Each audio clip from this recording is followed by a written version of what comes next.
সে শিলাটির গাত্রে মা কালীর মূর্তি অঙ্কিত ছিল।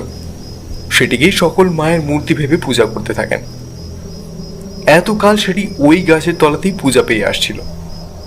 কিন্তু এর পরে বিষয়টি আমাদের নজরে পড়ায় আমরা মাকে ওখানে পূজা পেতে দিইনি। সেটিকে সঙ্গে করে নিয়ে এসে এখানে মায়ের মন্দির নির্মাণ করে তাতেই প্রতিষ্ঠিত করেছিলাম।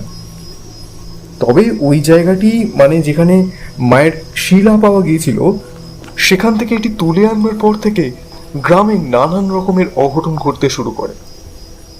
মনে হচ্ছিল ওই জায়গাটিকে মায়ের মূর্তির সাহায্যে বন্ধন করে রাখা হয়েছিল।